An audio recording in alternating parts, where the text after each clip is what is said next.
my name is Andrea Abersold, and I'm the Director of Faculty Instructional Development. It's such a pleasure to welcome you to this year's Celebration of Teaching. So last year was my first Celebration of Teaching, my first year at UCI, first time to do this wonderful event, and I expressed my gratitude to everyone here for making my first year on campus so enjoyable. Now that it's my second time, I've decided to not only share my gratitude, but also the gratitude of others. So I continue to be in awe of the faculty here, really. It's been such a pleasure working with all of you. It's just such a privilege and gives me the opportunity through this event to shine the light on all the great work that you do, your passion and your dedication to teaching. And it's really important to me that I shine this light because it can be so easy for faculty to forget what a difference you are making in students' lives. So I taught for 14 years before I came to UCI, and so I remember how easy it is to forget, to start to overlook all those positive impacts of teaching.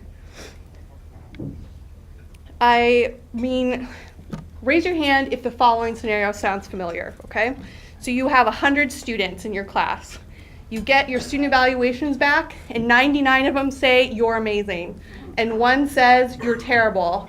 And that's the one that keeps you up at night. That's the one that makes you think, I am not a good teacher. Raise your hand if you've been in that place. We've all been there, right? Why do we do that? That's great. You have 99 people telling you you're amazing. You're like, oh, I'm going to believe that one that says I'm terrible. That's the one I'm taking home with me and sitting on for a while. So I wanted to address and shine a light back on those 99 positive reviews that you're getting. So it's so easy to focus on what isn't going well with our teaching instead of what is. It's easy to fall in a pattern of disillusionment or frustration. Trust me, I remember looking out at my class. You see the student sleeping. You see the student texting. You see the student doing homework for another class.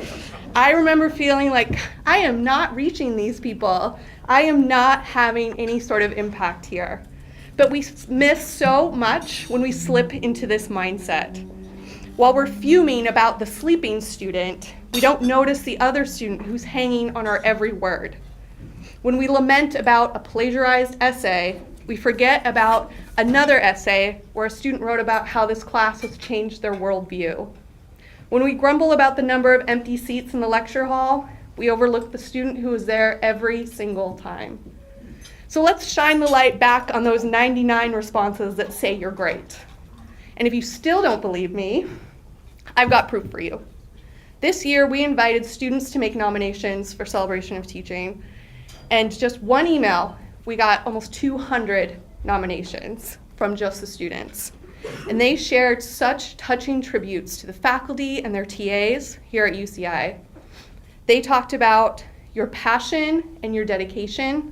They talked about how you made them feel important, made them feel that you cared about them. They described you as mentors who helped them find their way. They talked about hating school until taking your class. They said things like, quote, because of her, I've decided to pursue a PhD in education, or he wants students to be successful in life beyond the subject that he teaches. Over and over again, they wrote about how much they appreciate you. They took the opportunity to shine a light on your teaching and the impacts you are having, and now I have the honor of shining a light through this celebration. I see you, your students see you, your colleagues see you. All of you should be so proud. So if you have a drink, grab it and let's do a toast together. Cheers, everyone. May we continue to shine a light.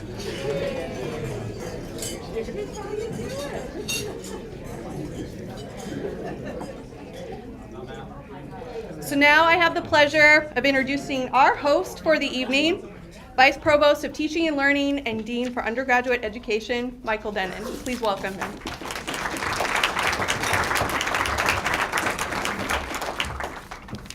Thank you, Andrea. So a couple of quick business announcements. So some of you have food, some of you don't. Those without food may be wondering why. So one key thing is the deans have all learned, and they're excellent at keeping their remarks to well under the 2-minute limit that they have. So we will be ending on time, right around 6 of the presentation. So if you can wait till then, feel free to wait till then to get your food. If you're going to faint from hunger, feel free to politely get up and get your food whenever you want. So the buffet is open. You can get what you want when you want, but know that thanks to our excellent deans, we will be done in plenty of time to eat. No pressure to the deans. It's always a great pleasure and excitement to be doing this event. And I just want to highlight a couple things that are particularly new from this year. Many of you know we are in the middle of our first ever year of the Anteater Learning Pavilion. So that is a big change for the campus, the fully active learning classrooms. And even better, we survived having the 400-person classroom flood on Super Bowl Sunday. So we now know, and it flooded well above the level of the podium that people would stand on to teach. So that was an exciting moment, and everything survived, and we're all good. A couple of other things, we now have the Division of Teaching Excellence and Innovation, and it's actually had the same name for 2 years. So yes, people are very excited about that. And there's just a lot of activity happening within that. And I just want to highlight a few things to just give you a sense of scale. We still have going strong our Pedagogical Fellows program, one of the oldest programs we have, and is a testament to a lot of what's happened on the campus that got us here. We have TAPDAP, which trains over almost 1,000 TAs each year. We are growing a learning assistance program on this campus, which is a few years in, where undergraduates have become part of that pedagogical team, the team that teaches our students of a faculty, grad students, and undergrads together. We have a certification in active learning with almost 110 faculty certified and 83 in progress. So by the end of the year, we'll probably have over 200 faculty certified. We are in the middle finishing up Teach Week, which is, I forgot how many years old now. It's a couple of years old, 2. For many of you as faculty, you are finally getting access to our Compass project, the Comprehensive Analytics for Student Success. It first was rolled out for the academic advisors. We have 2 faculty reports available that faculty can use. I think the most exciting one at the moment is the Student Demographics Report. So you can actually see the richness of the students in your class and learn things like they're actually all from the different major than you thought they were from. Within the Division of Teaching Excellence and Innovation, we have many opportunities for faculty to be engaged. We have DTI faculty fellows, we have provost fellows, we have faculty learning communities, we have AAU STEM fellows, and we have academic success research fellows. So if you're not one of those and you are interested in being engaged with DTI in this way, you can email me, and I'll probably get the email and notice it and pass you on to the right people. Or you can email Andrea or Danny Mann or any of the other people around in the room. I think it's important to comment, Andrea shared about teaching and how impressive it is. I just want to say, one of the things that I get to do as Vice Provost of Teaching and Learning is look really, really impressive and cool to my colleagues around the country. I say this in all honesty, most people in my position spend most of their time at national meetings complaining that the faculty at their university don't care about teaching. I spend most of my time saying how awesome UCI faculty are and how much they care about teaching. And I genuinely mean that, and I genuinely say it. The faculty here at UCI make my job easy. And I appreciate that, and I thank you for it. There is a critical mass here of faculty that not only care about teaching, but think about teaching and integrate interesting and exciting things into their teaching. And I get to learn from them. And so it really makes this job that much more special and that much more rewarding. So I thank you for that, and give yourselves a hand for that support for me. So as I said, celebrating teaching is one of the most exciting things we get to do during the year. I always think of it as the kickoff of the end of the year, because it's the first award ceremony that I'm involved in, and then eventually we're involved in a ton of these. So not to panic you, but the year's over, sorry. But we're going to get right to the awards, and they're in the order on my sheet. And so we would start with School of Physical Sciences, and Dean Ken Janda, please come forward.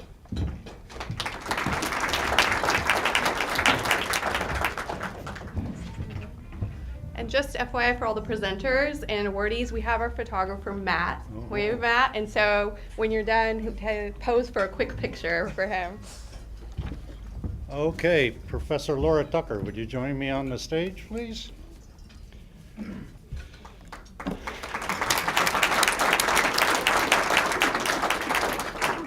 So Professor Tucker is being recognized for her excellent work to improve physics education at UCI. Why don't you stand here? That's where the photographer is going to be.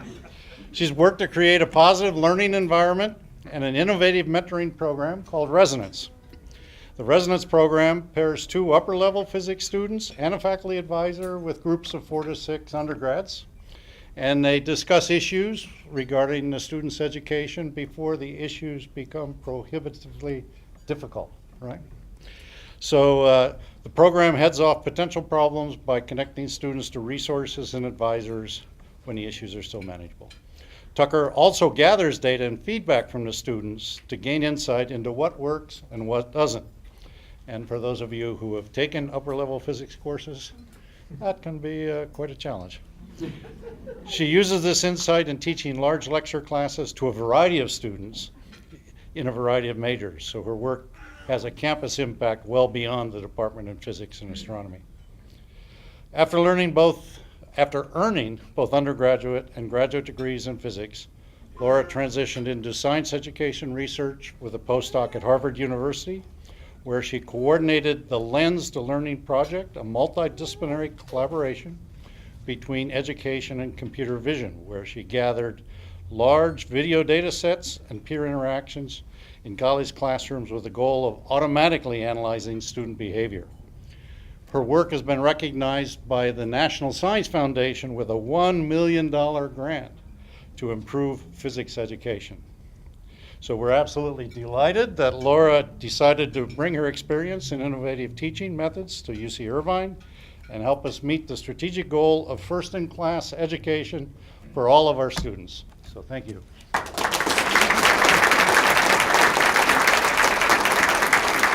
You want one with the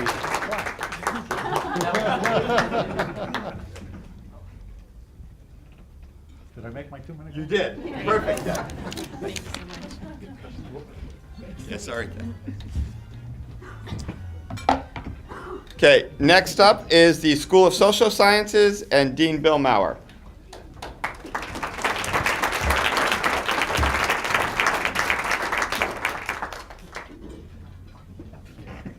Just extremely concerned that I have 2 minutes when I was initially told 3, so I don't want to waste any time running up.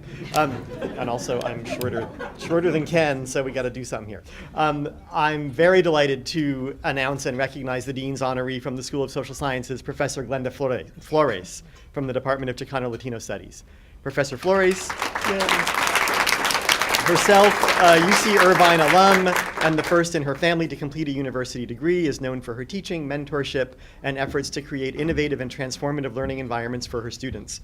Her classes on labor education, qualitative methods, Chicanas in the US, and theoretical foundations in ethnic studies involve peer learning, community engagement, and undergraduate research experience. She's won school-level recognition for her teaching and mentorship, as well as numerous awards for her scholarship, which I'll say a little bit about, but because I think it explains her effectiveness as a teacher.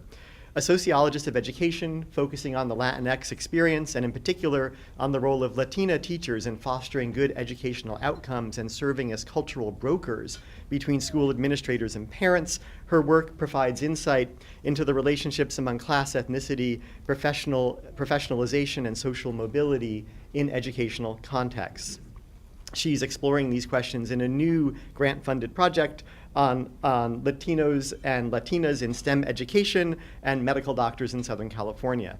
She integrates her research expertise into meaningful experiences for her students, and is the recipient of numerous awards, including the American Sociological Association's Race, Gender, and Class Section Award, the Latino Sociology Section's Cristina Riegos Award, and research awards from the AAUW, the Myra Sadker Foundation, the Ford Foundation, the Spencer Foundation, and the National Science Foundation. Professor Flores tells the story of having been corrected by a math teacher in the 3rd grade for solving problems the way her mother taught her. a method which incidentally resulted in the right answers, but wasn't the way the teacher believed to be valid. In her scholarship and in her teaching, she helps promote the idea that no matter our backgrounds, we are all valid and can make valuable contributions to education. Thank you and congratulations, Glenda.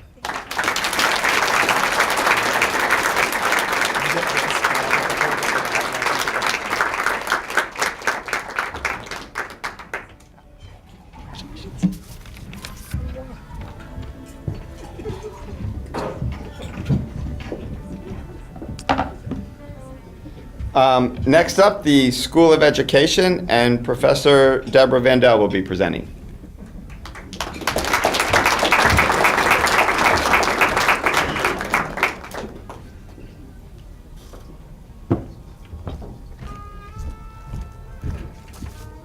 I am delighted to introduce the Dean's honoree for the Excellence in Teaching from the School of Education, Assistant Professor Jade Jenkins.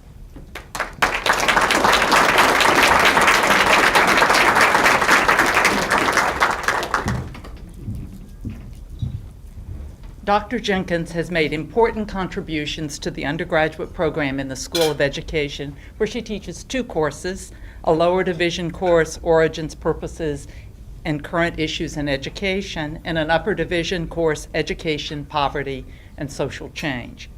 Jade's classes are a wonderful combination of lectures and hands-on projects in which students apply concepts in understanding critical issues in education, especially for children from underrepresented groups.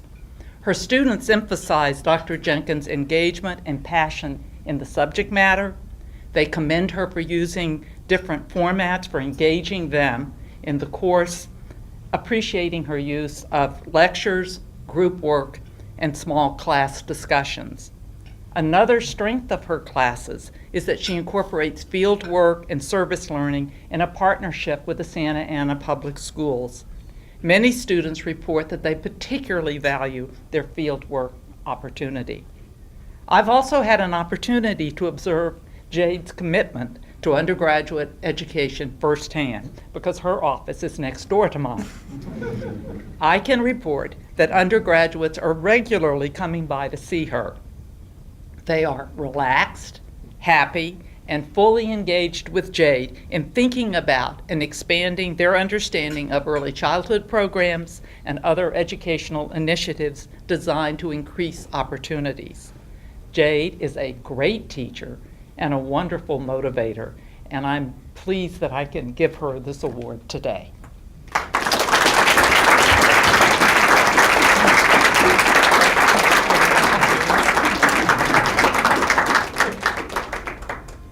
Thank you.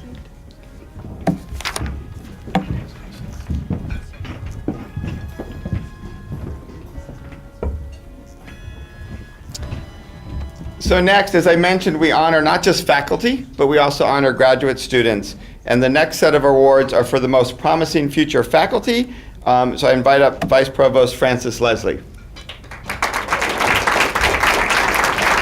Actually, since I have a similar title, I should be clear, Vice Provost and Dean.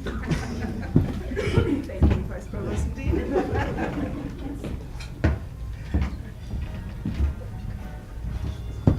So it's my pleasure to introduce 3 students who are being honored as most promising future faculty. As I call your name, please come up. First is Megan Ringel from the School of Social Ecology.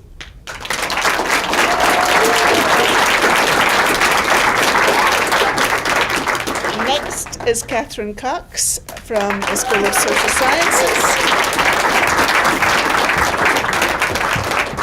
And finally, Melinda Nieswanger, you can correct me, sorry, from the School of Physical Science.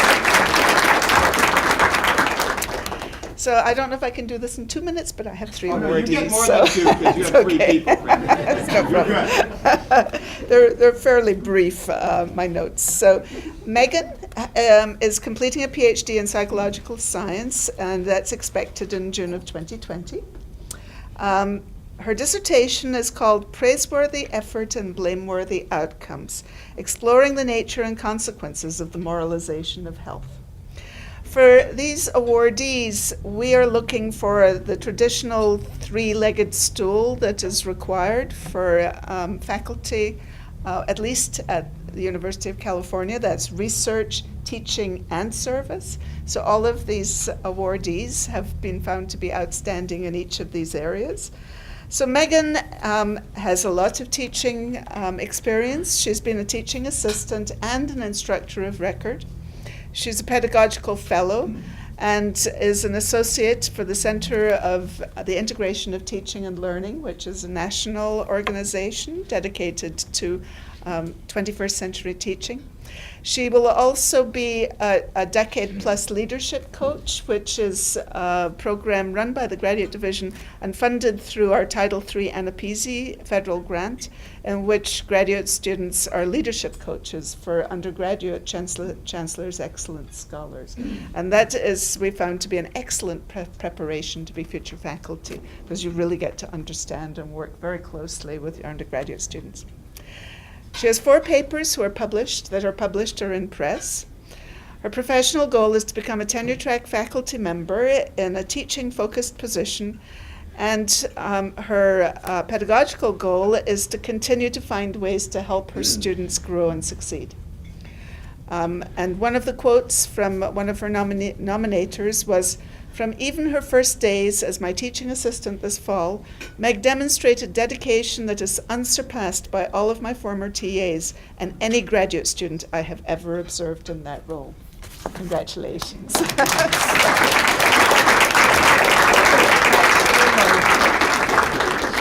I'll wait and we can have a photograph at the end. Oh, yeah.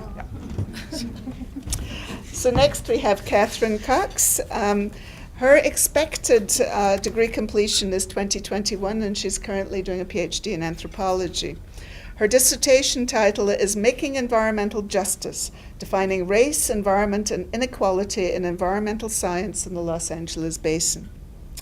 She has received many fellowships. She received a Provost PhD fellowship, which is one of our top fellowships for recruiting outstanding students to UCI. She is a National Science Foundation Graduate Research Fellow. That's a very prestigious award that's awarded to only 2,000 students a year. She is a Newkirk Center for Science and Society Graduate Fellow and a Pedagogical Fellow. She has 3 publications.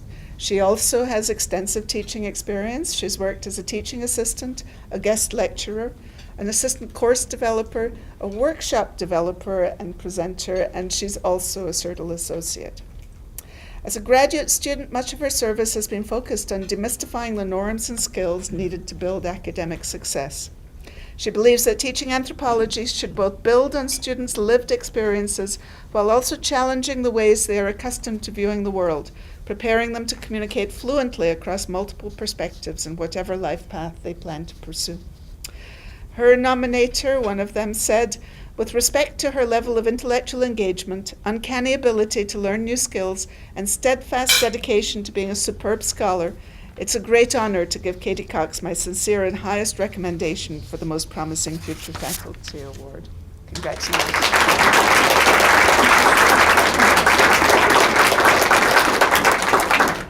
And last but not least is Melinda, how do you pronounce it? Nicewanger, great.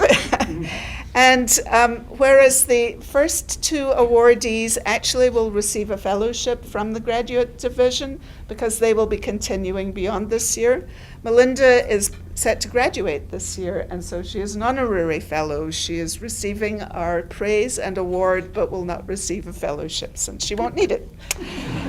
So her PhD is in Earth System Science. As I said, she's expecting to complete in June 2019, so we'll hopefully be at the hooding ceremony. Excellent. Her dissertation title is Ethane and Acetylene in Polar Ice Cores as a Proxy for Biomass Burning Emissions. And for those of you who don't understand that, because I had some difficulty and I'm a scientist, it basically means that she's doing work to reconstruct the levels of ethane and acetylene in ice core samples from Greenland and Antarctica over the last 2,000 years to use as a new proxy record for biomass burning emissions. And I think that you went to Antarctica in order to do that work. So, yes, Melinda's a Chancellor's Club Fellow, and she also is a recipient of the National Science Foundation Graduate Research Fellowship. She has 4 publications. She has served as a teaching assistant, and she's also served in either as a creator or a board member for a number of programs or a participant, including CLEAN, Climate Literacy Education and Inquiry Education, Physical Sciences Undergraduate Mentor Program, UC Irvine Ice Core Laboratory Tours. I didn't even know we did such things. now I learned something today. ZOTCAM's student chapter of the American Meteorological Society, and others. Those are just some. She strongly believes in creating a classroom culture that is inclusive, safe, stimulating, and relatable. Once she finishes this year, she will complete a postdoctoral fellowship at the National Oceanic and Atmospheric Administration, or NOAA, in Boulder, Colorado, and then she will apply for faculty positions. And one of her nominators said, "Mindy is a true leader in her field, has a passion for teaching, and considers outreach an integral part of her research career." So congratulations, Mindy. I think that you will agree with me that the future of the faculty is in good hands. I need to scoot up here, yes?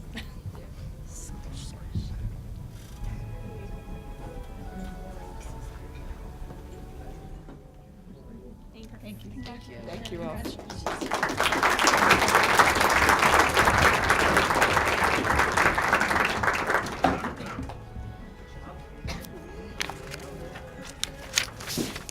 Next up will be the Claire Trevor School of the Arts and Dean Stephen Barker presenting.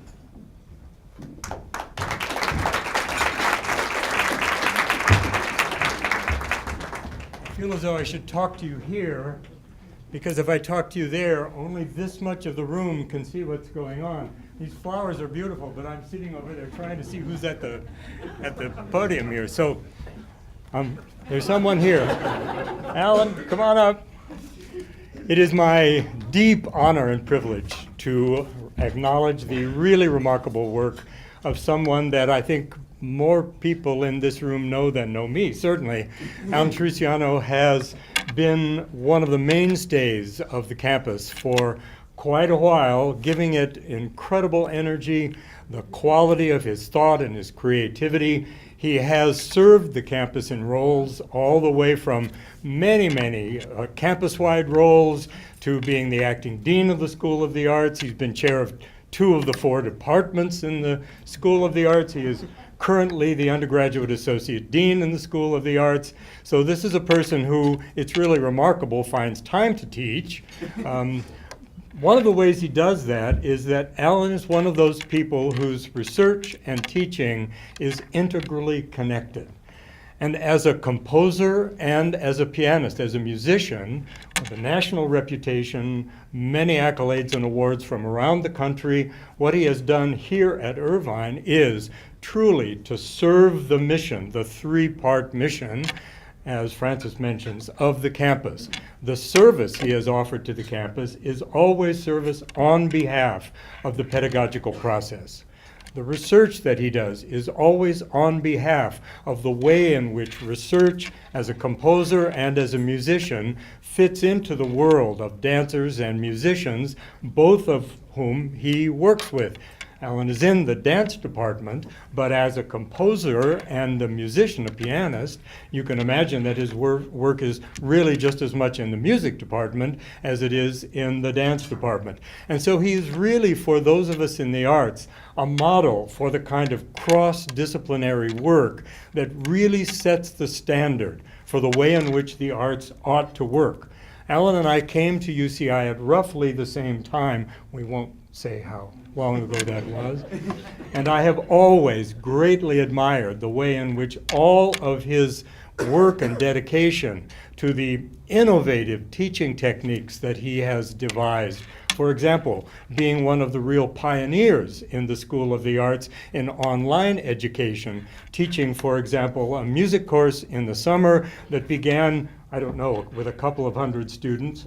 40 students, and now is 700 students, which of course you can only do if you have sections of 300 or 400. The thing I would say about that summer course, however, is that what Michael has been able to do is to devise a music course online to students who all feel as though they are getting personal instruction in the way in which music affects your life. Keep in mind that the School of the Arts is the school on the campus that does direct research into the nature of human experience and our senses. We affect the eyes, the ears, etc. As a musician, what Michael does is to appeal as a teacher and researcher to the effect. Oh, what did I say? Michael. Oh, yeah, Alan. Thank you. This is Alan. Yes, right. Thank you. What can you do? I probably would have said Bill Barr and Bob Rosenberg, etc. So you just never know what I'm going to say when I'm up here. Alan creates a model for the way in which the interdisciplinary research in the arts should work. And it is enormously fitting that he should receive this accolade. Alan, congratulations.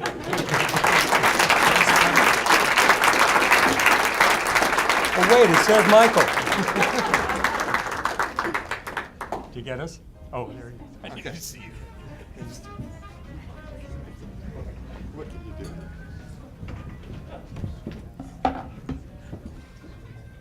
Next up, School of Humanities and Associate Dean Julia Lupton presenting.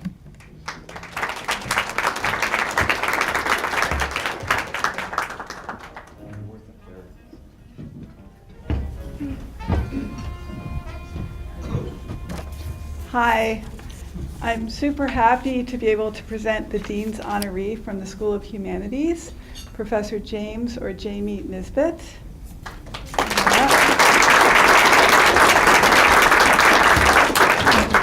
Jamie is a model teacher in all settings, but he was selected to be honored this year because of an extraordinary school trip that he organized for our students.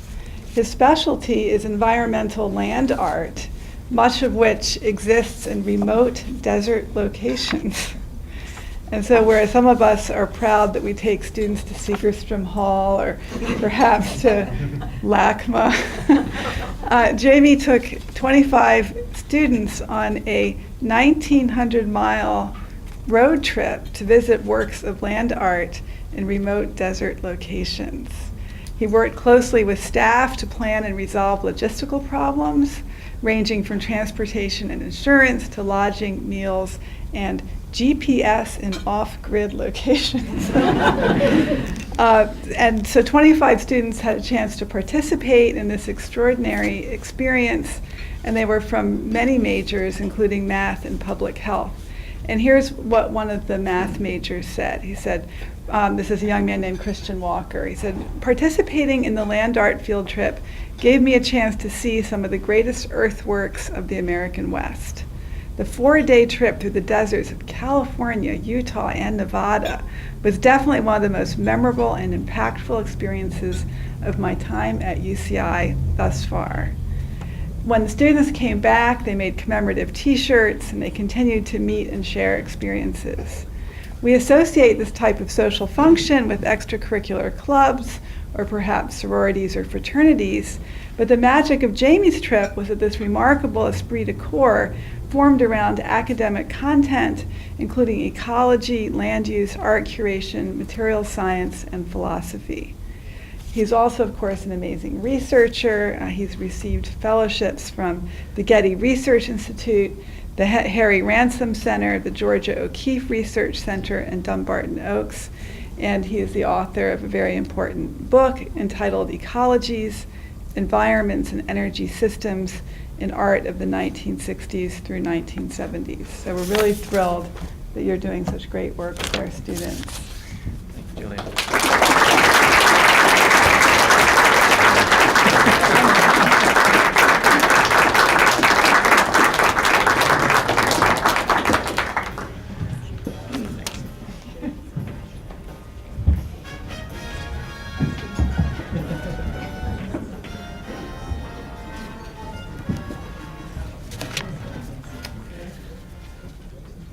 The Excellence in Pedagogical Development Award recognizes faculty who are always striving to learn more about teaching, who implement evidence-based changes, and mentor those around them.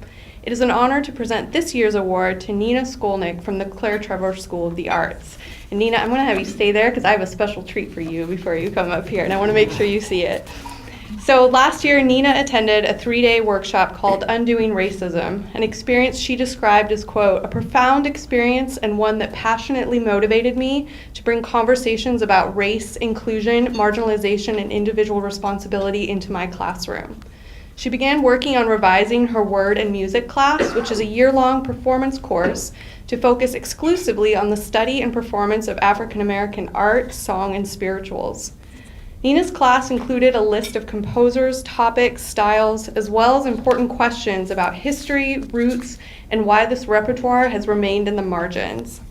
Nina felt that students in her class were awakened to an urgent responsibility to perform African American art song. Students loved the material so much that they formed an independent repertory group to perform African American art song and spirituals. Students were more engaged and left the class with a deeper understanding of racial history. Nina is especially grateful to 2 of her colleagues in making this course innovation possible, dance professor Alma Ray and music professor Daryl Taylor. Alma's work with the Undoing Racism workshop and Daryl's work through the African American Art Song Alliance have both guided and inspired her. And Nina, Alma wanted to say a few words of congratulations to you as well. Professor Skolnick, Nina, I just want to say thank you so much for doing the work that you're doing here at UCI. You've made a significant change in your curriculum and the way that you deliver music education in our school, the School of the Arts. And it made a profound impact on me knowing that you chose to do this with an urgency. Everyone has many great ideas about innovations and change, and take much time to contemplate the impacts of those changes. You went straight to the job and you got the job done, and I celebrate you. I thank you, and you're paving the way for our greater realization of inclusive excellence. Thank you so much.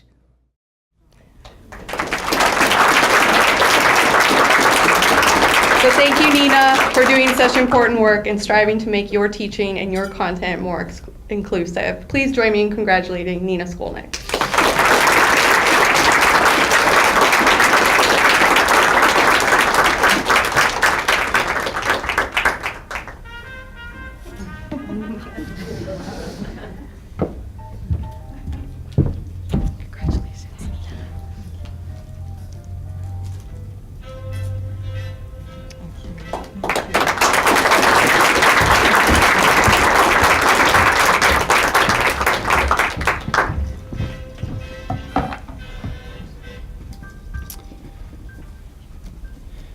Next up, from the Henry Samueli School of Engineering, presenting Associate Dean Mike Greene.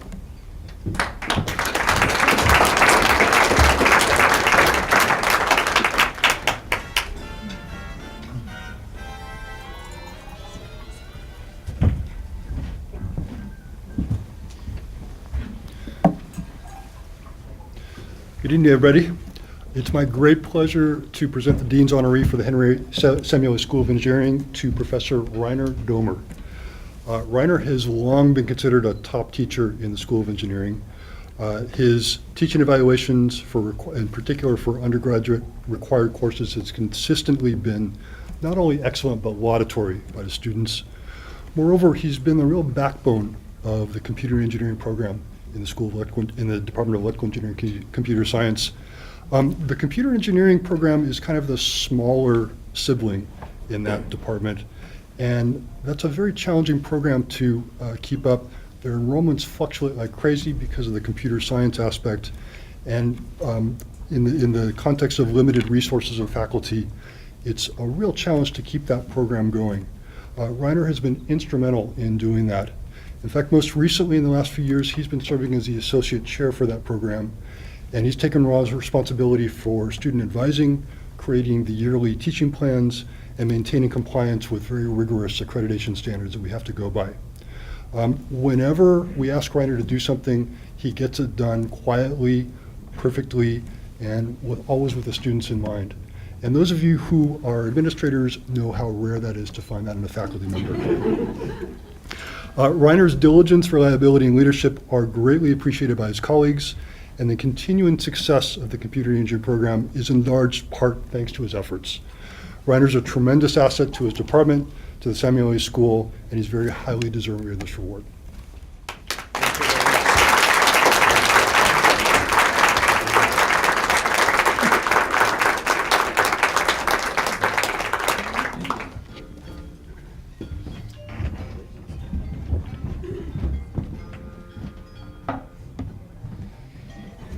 Next up is the School of Social Ecology and Dean Nancy Guerra presenting.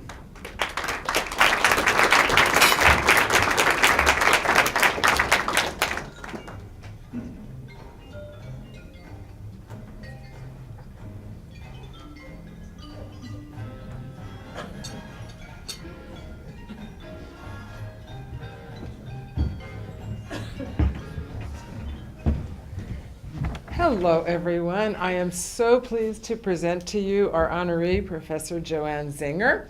And I have a couple of fun facts about her, actually, to start with. Well, the first kind of fun fact is that she was late and almost didn't make it to the presentation because she was teaching. How ironic. Then I asked her for a fun fact, and this is a really good one. I had to write this one down. I remember the rest. She said, she likes to cook, and when deciding which recipe to cook from her 30 cookbooks, this is a true scientist, she uses a random number generator to choose the recipe. So I think that's all by way of showing you what an amazing person she is. And I'll tell you just a few facts about Joanne in our school. She's won our Professor of the Year award so many times that we've actually considered limiting the number of times someone can win or just renaming it the Joanne Zinger Award.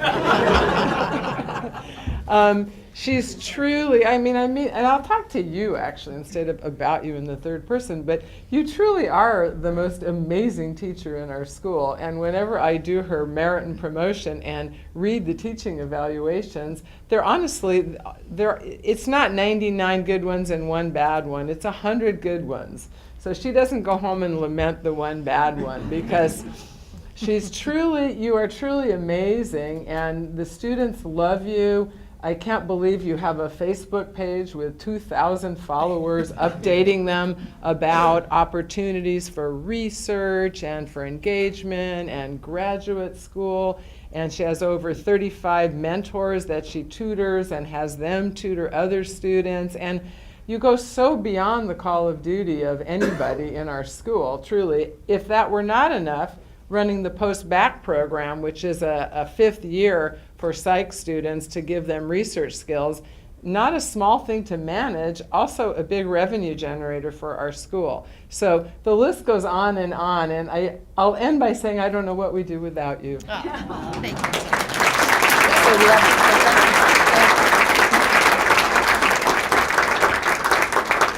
Where's our picture taker? Oh, hi. Okay.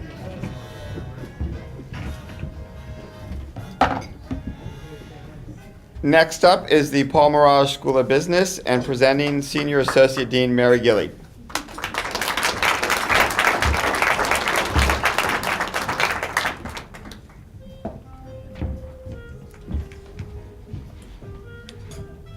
Dean Spangenberg sends his regrets for missing the event. He's in Scotland, which is a big burden, I'm sure. I'm happy to present this award to my colleague, Kevin Bradford. Please come up, Kevin.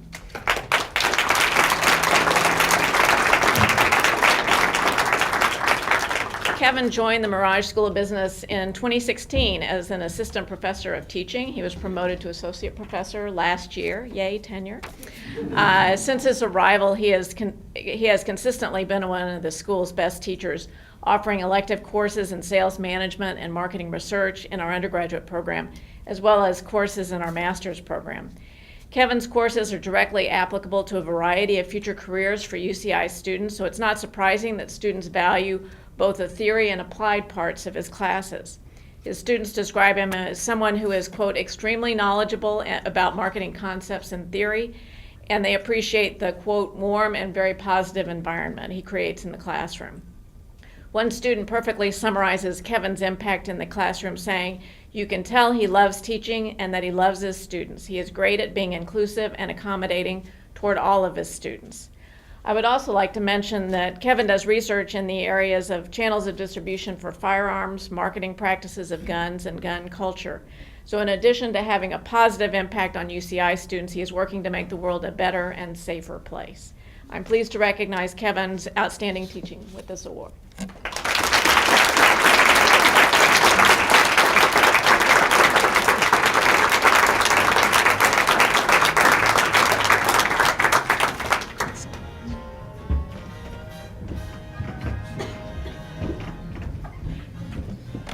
I will now briefly turn it over to Danny Mann for a tribute to the Pedagogical Fellows.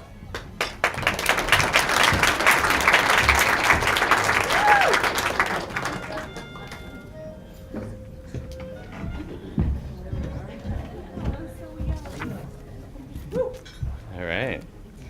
Thank you, Vice Provost and Dean Dennin and Dr. Abersold for giving me this opportunity to recognize the 2018 cohort of Pedagogical Fellows, or PFs as we call them. You've already seen two of them up here for the Most Promising Future Faculty Award winners, so good job.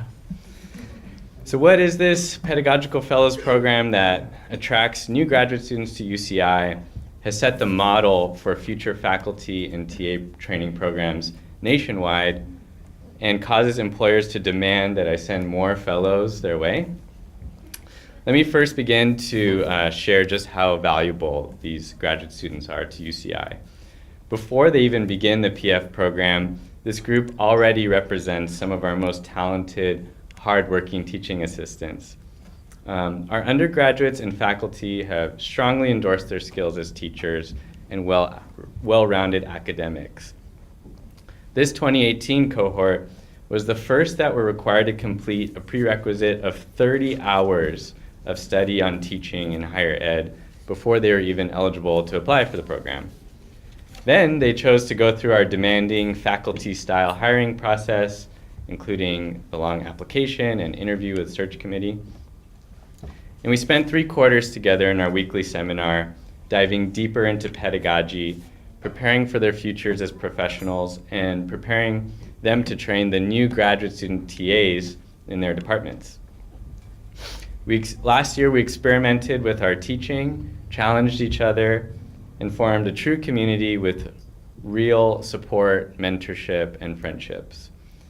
I'll always be appreciative of this cohort's flexibility and feedback as we tried a totally new curriculum. And I'll be honest, there was some good food and good music and fun to carry us through the year as well.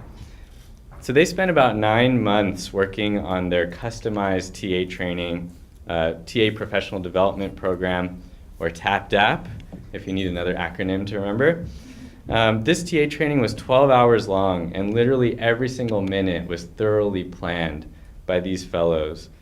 And last year, they facilitated TA training for about 800 new TAs campus-wide, and the evaluations were nearly perfect after this 12-hour-long mandatory training. Toward the end of their tenure as PFs, they also serve as the search and interview committees for the next cohort of fellows, again giving back to our campus. After all these experiences, the group evolved from PFs to PFFs, Pedagogical Fellows Forever. So what happens next with our PFFs? Well, our community thrives as we connect online, on campus, sometimes at the Anthill Pub, and they become empowered to be some of UCI's most influential teaching ambassadors and influencers on our campus and beyond.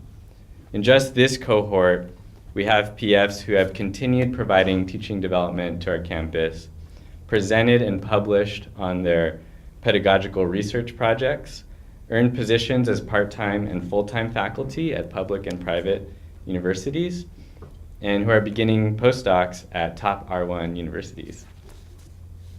As you can probably tell, I love working with the PFFs, and Leading this program is without a doubt my favorite part of my work at UCI. And I wish I could go into detail about each person, but for the sake of time, just know that I'm so proud of each of you, and I'll never forget the connections that we made over our year together. So PFs, please stand and remain standing when I call your name. Audience, please hold your applause until I finish calling all the names, but you can do snaps if you feel the urge to do a quiet support. Tatiana Bradley, Megan Brooker, Araceli Calderon, Christina Chow, Katie Cox, Christina De Haro, Katie Evans, Dino Farinella, Daniel Gardner, Chris Gibson, Linda Gruen, Andrea Hoff, Ashley Hooper, John Hunter, Paul Jackson, Samantha Lee, Danica Lux, Bami Maharamli, Kate McKinley, Mike Morris, Ali Mershedifard, Dylan Popowitz, Anandi Rao, Meg Ringel, Jacob Rode, Rachel Smith, Carolyn Stewart, Kelly Ward, Ted Watson, and Alden Wood. Let's give them a huge round of applause for their fantastic work. Thank you.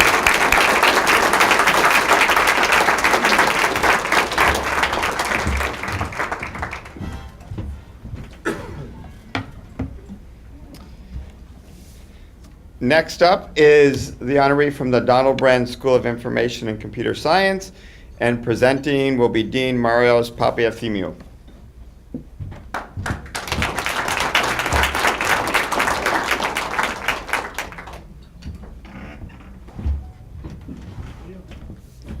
It gives me great pleasure to introduce the ICS Dean's Honoree, Professor Samir Singh.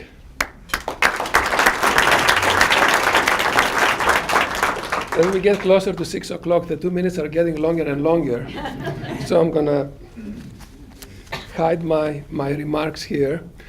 And I'm going to simply say a few things about Samir, who is a phenomenal colleague, first and foremost, and of course a phenomenal teacher.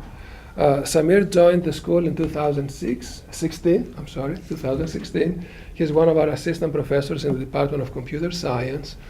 His research is in the area of artificial intelligence with an emphasis on natural language processing and with a focus on the question of how can we explain what happens with AI and machine learning. It's the area of explainable AI. So very fittingly, his teaching is in the area of AI, and his portfolio includes most of our AI classes. One of the classes in his rotation is our undergraduate project class, CS175, in artificial intelligence. In that class, he has modified the very popular game Minecraft to educate our students, to teach our students about the development of artificial intelligence and machine learning algorithms. I'm not going to read you any of the remarks that Samir gets from the students. The comments are glowing. I've seen those comments in the process of the merit reviews. All I'm going to say is that Samir is not just an exceptional teacher in the classroom.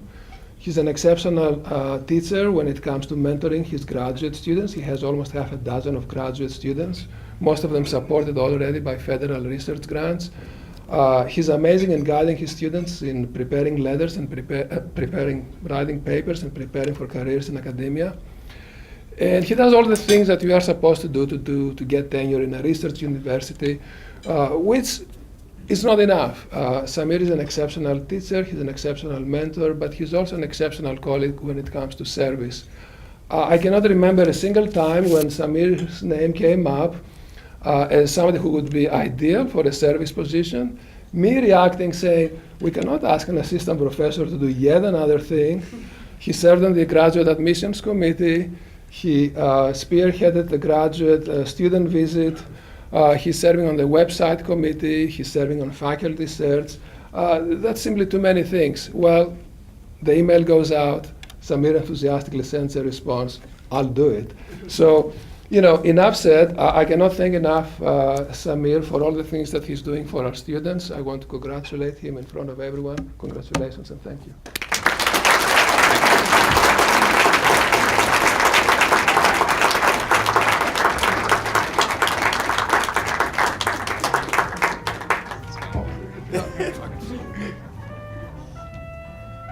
Okay, great. Thank you. The camera's hitting down low. Congratulations.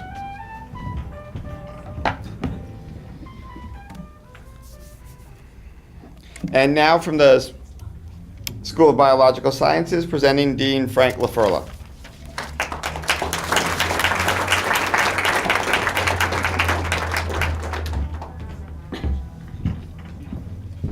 Okay, good evening, everyone. It's my pleasure to present the Dean's Honoree to Professor Jessica Pratt.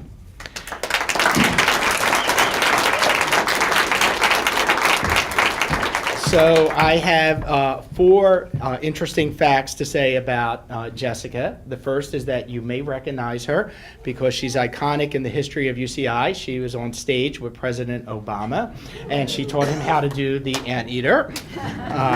Number two, she was also one of the recipient of the Most Promising Future Faculty Award, so that came to fruition. So very good selection.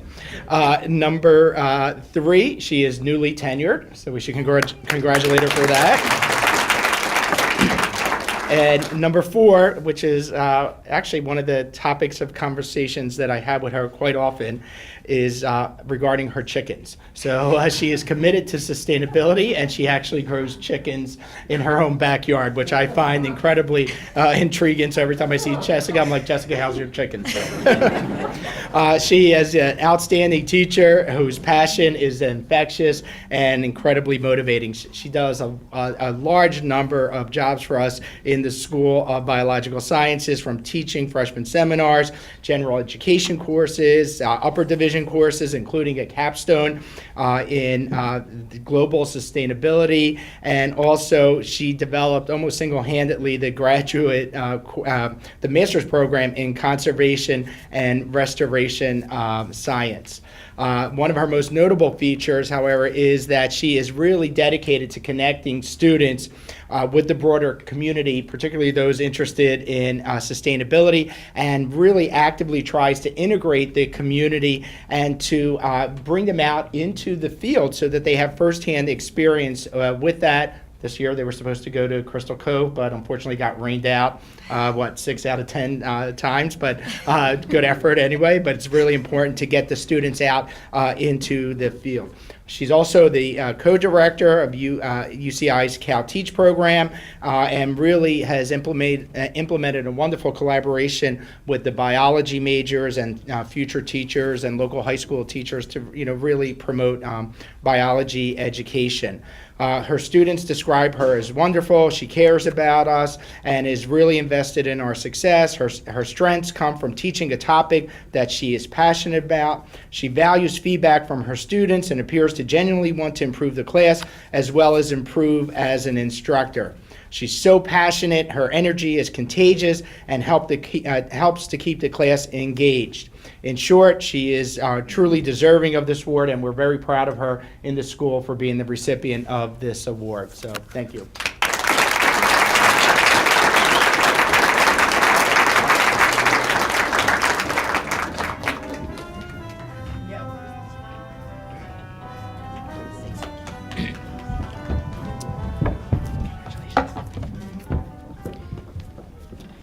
Next up for the program in public health, presenting will be Director Deli Ogan-Satan.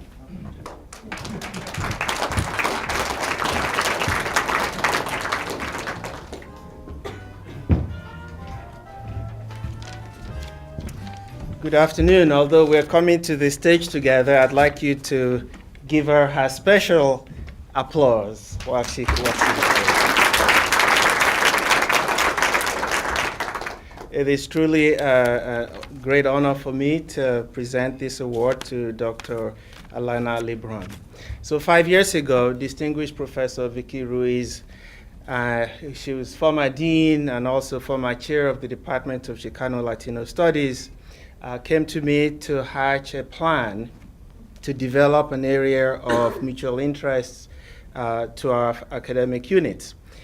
Notably, how do we make sure that the disparities in population health in communities that are particularly vulnerable to all kinds of risk factors at the intersection of social and natural determinants, that we understand them well and that we are able to do something about correcting those disparities, but also to teach and influence those who are going to come after us as researchers and educators. We were very ambitious, we had high hopes, and we went to our respective POSes and came up with a strategy to have dual joint appointments in the two departments, public health and Chicano Latino studies. However, we could not have been bold enough to envision that when we finished the recruiting, we would have somebody as creative and ambitious as Dr. Alana Lebron. She arrived at UC Irvine ready to transcend our ambitious goals and to create a sustainable educational program in community-based participatory research. She really has revolutionized our curriculum. She taught the course Public Health 119, which is cross-listed also with the Chicano Latino Studies, where students praised her skills for facilitating discussion and critical thinking about very difficult topics. Not only does she teach in the classroom, but she also brings students to the community and also the community to UC Irvine. Her teaching, clearly not limited to the classroom. Last quarter, she took to the stage at Crystal Cove Auditorium to interview Dr. Muna Hana Atisha. That doctor is famous as a physician for breaking the news and the investigation that led to the understanding of the lead poisoning situation for children in Flint, Michigan. Following the interview, I was really impressed, remarkable so, to see more than 200 students, undergraduate students, lining up to get a copy of their autographed book, What the Eyes Don't See. This is the best kind of education that an undergraduate student can receive at UC Irvine, not just for public health in the social sciences, but there are students from all over the campus really waiting to learn from that very practical educational initiative. For this and for many other reasons, our research, our collegiality, please join me to congratulate Dr. Alana Lebron for this.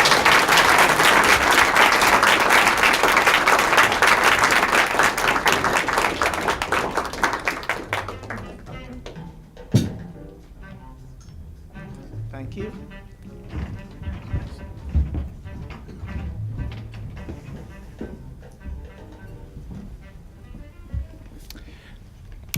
Now, for the Excellence in Digital Learning Award, it's my pleasure to bring up an excellent partner with everything we do in OVPTL, yeah, I got it right, Sheree Bozig-Murray from OIT.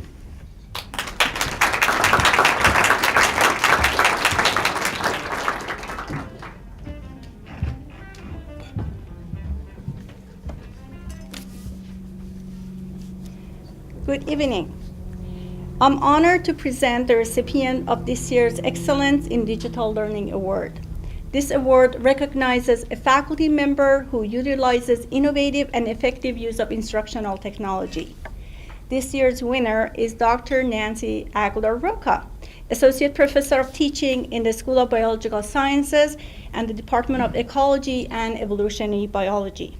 She teaches very large lecture courses while thoughtfully and effectively using in-class digital media tools to engage students. Her teaching style inspires students to think critically about data, encourages them to communicate scientific findings, and fosters curiosity about the world around them. She also uses technological strategies that reduce achievement gaps between different demographics of students. I would like to share a few examples of how she has achieved these goals. In her freshman biology, Bio 94, Organisms to Ecosystems, a web-based audience response system called Learning Catalytics is used for capturing data collected by students during class. Using an iPad paired with the series software, she randomly selects a student group to sketch a graph of their results and displays it onto the screen to share with the entire class. Using computer simulations in her class, Dr. Aguilar-Rocha teaches difficult scientific concepts by allowing students work in small groups to collect and interpret data. This activity led into increasing performance rate in related exam questions from 60 to 70%. In BioSci E115, Physiology in Extreme Environments, she introduces several key digital platforms such as multi-screen technology, Canvas discussion tool, Wiki for collaborative editing, and Piazza third-party application. These learning tools enable and help increase engagement among students and intergroup collaboration by allowing timely sharing and presentation of student work.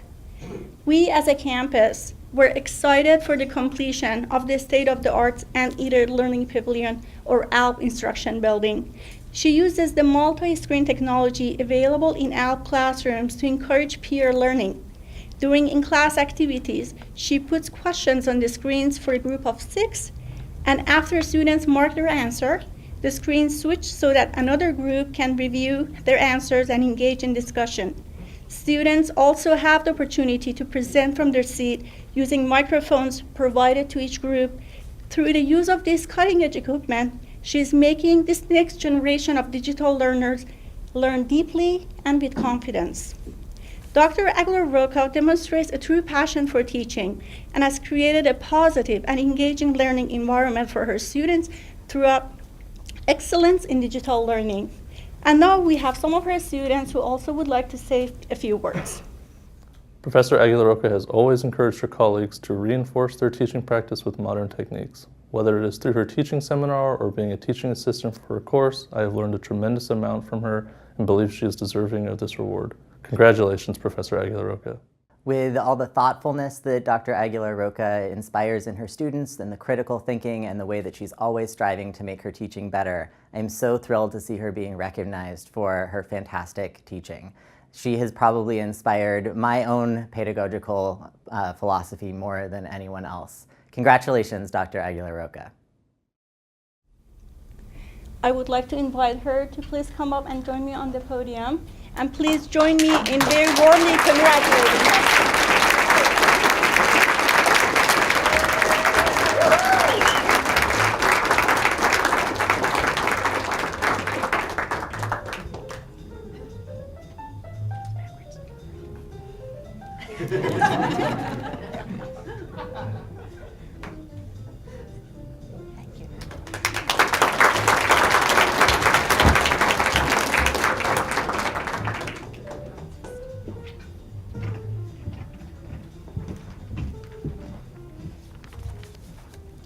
So I wanted to take a moment to honor those faculty and staff who completed the Active Learning Institute this academic year.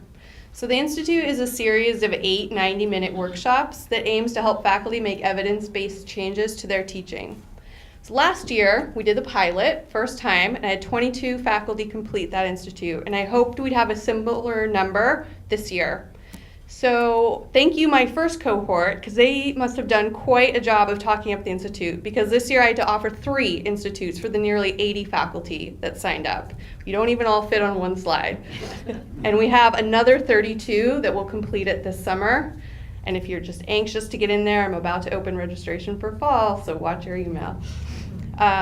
For the faculty who did the Institute this year, I just want to thank each and every one of you that took the time out of your already busy lives to learn more about teaching and to form such a fun community where we can share our experiences with active learning. It was the first cohort's idea to start an Active Learning Institute alumni group if you want to just keep the fun going, and we've already grown to 40 just in the alumni group. It's the best part of my job. It's such an experience to share these conversations about active learning and teaching. So I see a handful of you here, so if you did the Institute this year, could you please stand up and we'll all give you a round of applause. Don't be shy, stand up. Thank you.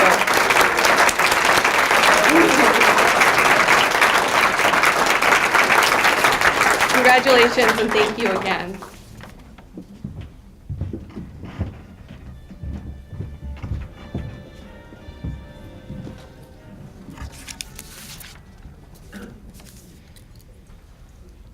for this one, I need my glasses now. It's my pleasure to be presenting the Lecturer of the Year Award to Alex Thornton from the Donald Brent School of Information and Computer Sciences. Hopefully by now you realize you stay seated until the lovely video that will be about you. Alex has been a lecturer at UCI since 2000 and combines his industry experience with his dedication to teaching and creating successful courses for his students.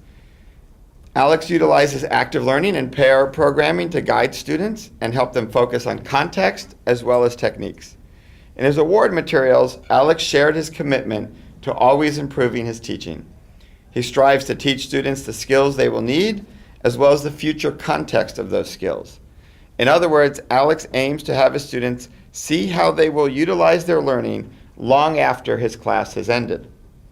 He is willing to keep making changes that are grounded in evidence-based pedagogy and clearly views his role as a lifelong learner of teaching practices. Alex also values student feedback and uses it to shape his teaching. He shared how students felt they needed to write down everything that was happening during lecture, which meant they were more focused on their notes than the lesson itself. Alex started providing lecture notes so that students could shift their focus to the bigger picture, and its success has led him to doing this in all his classes.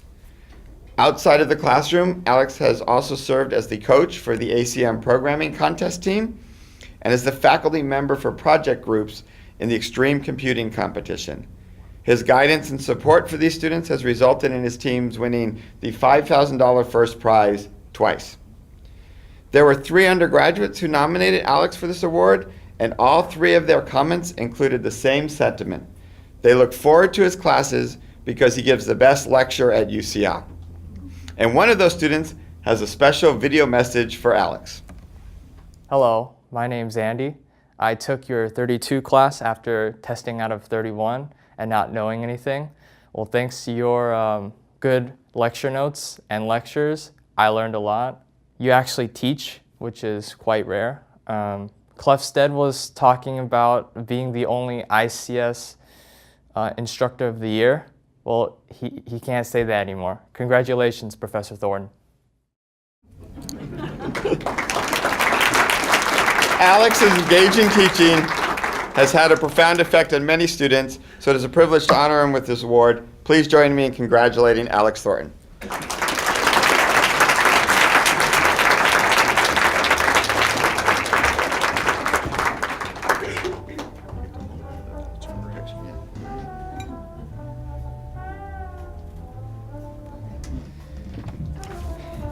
And now it is my pleasure to invite up Dr. Dee Gallo to present the Dr. Dee Gallo Professor of the Year Award. I just want to say this is one of those testaments to the long-standing tradition at UCI of teaching excellence and supporting it. None of what we've been talking about in DTI would actually happen or be possible without everything and all the groundwork Dr. Dee Gallo laid to get us here. So welcome her up to present the Professor of the Year Award.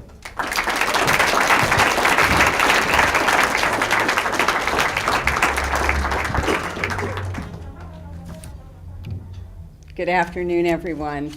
I have the very happy task of presenting the Professor of the Year Award to Dr. Andrea Nicholas from the School of Neurobiology and Behavior.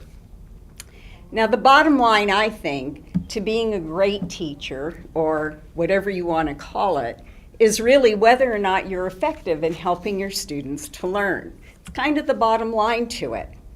And you can say that somebody's a great teacher, your students can say it, your colleagues can say it, but do you really know it?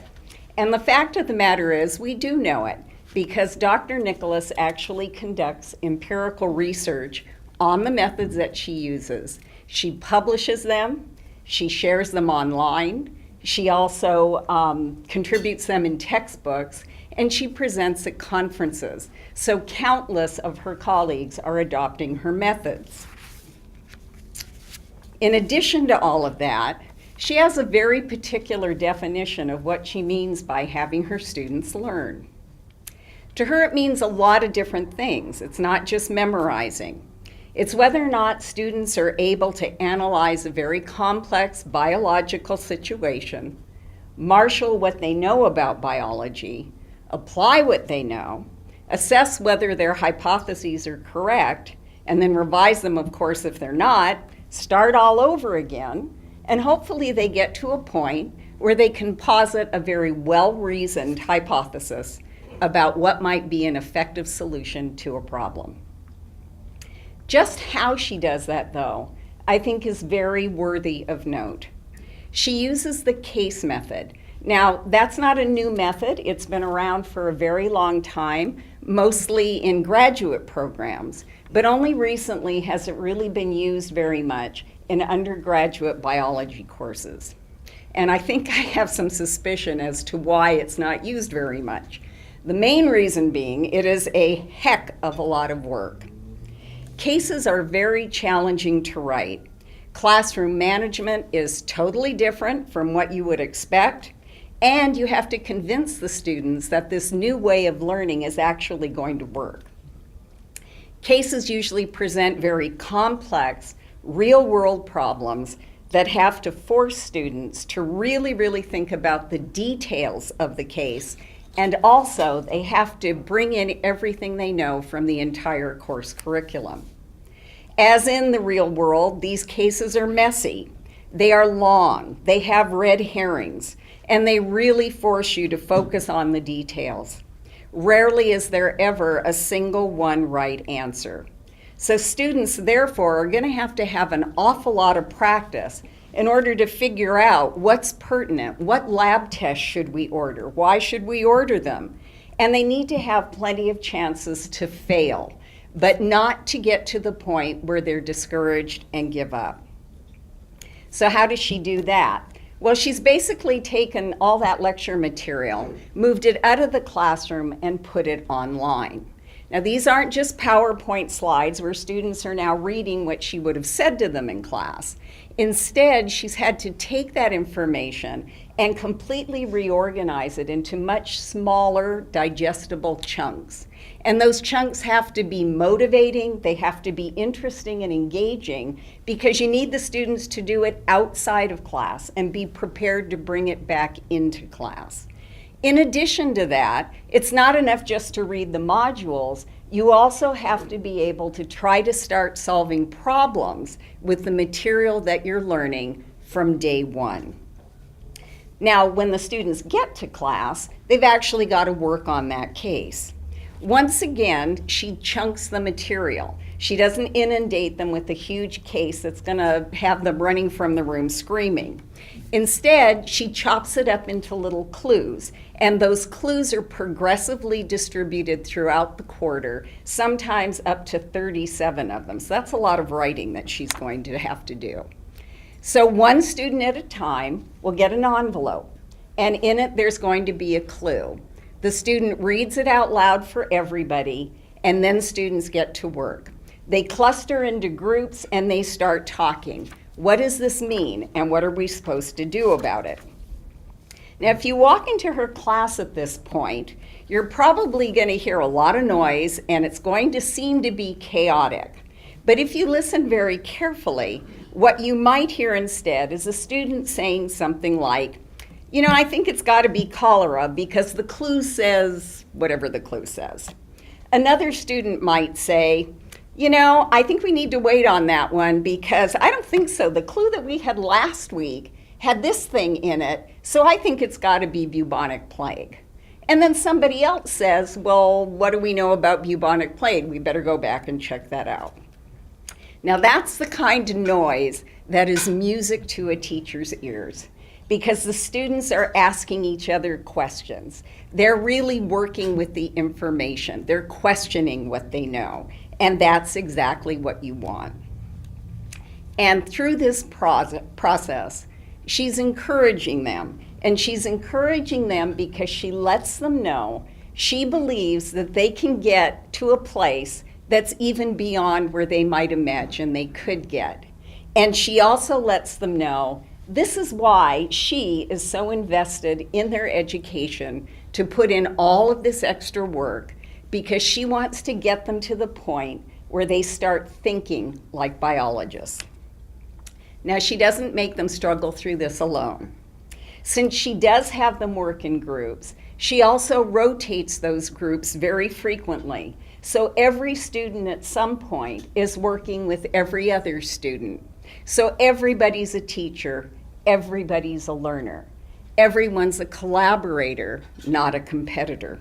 And that's really important. They need lots of time to practice. And so what she does is continue that process, lets them struggle with it. When they have a problem, she shifts them in another direction. And that's what they need. They need to be able to fail without feeling too badly about it. Now, that's really just a small amount of what she does. And I hope I've at least given you some little impression of how much work that is. And you have to ask yourself, do the students appreciate it? Well, let's hear from two of them, and they'll tell you whether or not they do. I've had the pleasure of taking 3 classes from Dr. Nick, and I can say wholeheartedly that she is the best professor I've ever had. I went into my first class with her terrified of taking a neurobiology class at a college level, but Dr. Nick is so clear and thorough in the way that she teaches, and she makes neurobiology accessible and understandable for anyone. I'm never more engaged than when I'm in one of Dr. Nick's classes. Her energy and enthusiasm for what she does is contagious, and it encourages and motivates all of her students. Her side commentary on what we're learning is hilarious, and it illuminates the margins of my notes, and it cracks me up when I review them while studying. Thank you for lots of laughter and learning, and congratulations, Dr. Nick. Hi, Dr. Nick. Congrats on your award. I can't imagine anyone who would be more fitting as Professor of the Year. Thank you for being so generous and gracious with all of us students. I know that for me personally, many of the opportunities that have come across my life in the past 2 years are because of you, so I thank you for that, and I wish you a lifetime of success. Dr. Nick, come on up.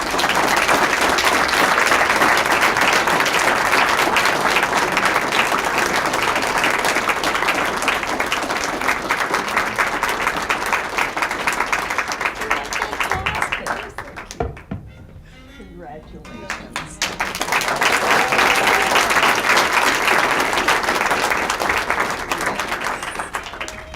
Mazel tov to everyone.